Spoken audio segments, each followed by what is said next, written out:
Welcome back. You pray more when the pain gets too loud. You fast when something feels like it is swallowing you. You go to every church service. You serve on every team. You stay busy with God things, because as long as you are doing God things, the thing underneath cannot reach you, and you call it spiritual discipline. But sometimes it is not discipline but avoidance, and the Bible does not actually support that. Religion can become one of the most effective hiding places a person has because it looks right from the outside. No one questions the person who is always praying, always serving, always showing up. No one looks at someone fasting and asks, "Are you okay?" But pain does not disappear because you pray over it. Trauma does not heal because you fast through it, and wounds buried under layers of spiritual activity do not go away. They go underground, and underground they grow. Scripture is far more honest about this than we often are. Look at David, a man described as after God's own heart, and yet his prayers are filled with raw, unfiltered emotion. Psalm chapter 38 verse 8, I am feeble and utterly crushed. I groan in anguish of heart.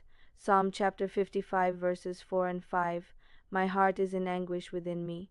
Fear and trembling have beset me. Horror has overwhelmed me. David does not perform strength.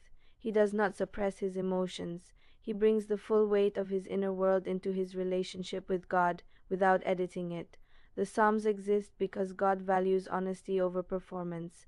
Then there is Elijah in 1 Kings 19, fresh off a dramatic victory, calling down fire from heaven. And immediately after that victory, he flees. He sits under a tree and asks God to let him die. This is burnout, exhaustion, emotional collapse. And how does God respond? He does not respond with correction, not with pray harder, not with a spiritual formula. God lets him sleep, feeds him, lets him sleep again, feeds him again. Before addressing Elijah's calling, God restores his body and stabilizes his emotions. You cannot bypass your humanity by increasing your spirituality. And then there is Jesus in the Garden of Gethsemane, Matthew 26. My soul is overwhelmed with sorrow to the point of death. He says it out loud. He names it. He does not hide it behind composed spirituality. This is not weakness.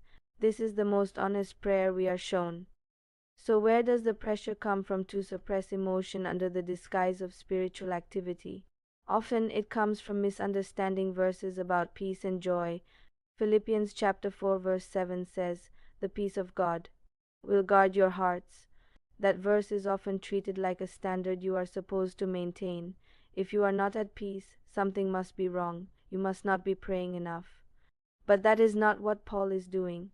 Paul writes those words from prison, and in Philippians chapter 4 verse 11, he says he learned contentment. Note those words. He learned he didn't just pray, which means it was a process, a real human process, shaped through difficulty, not denial.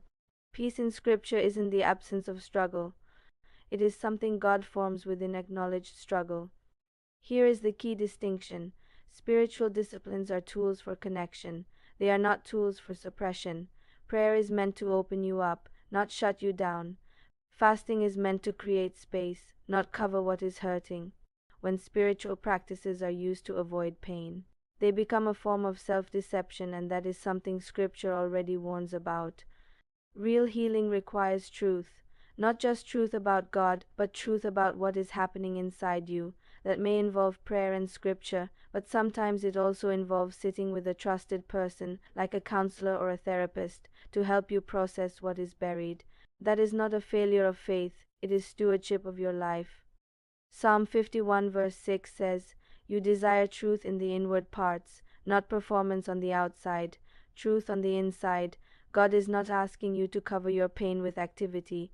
He is inviting you to bring it into the light. You do not have to keep performing over what is hurting. God isn't looking for your performance. He is waiting for your honesty. He met David in his anguish. He restored Elijah in his exhaustion. He was present with Jesus in the garden. He will meet you in the real place too, not the performed one. If this gave you clarity or even permission to be more honest, sit with it. If you want more conversations like this, you are welcome to stay.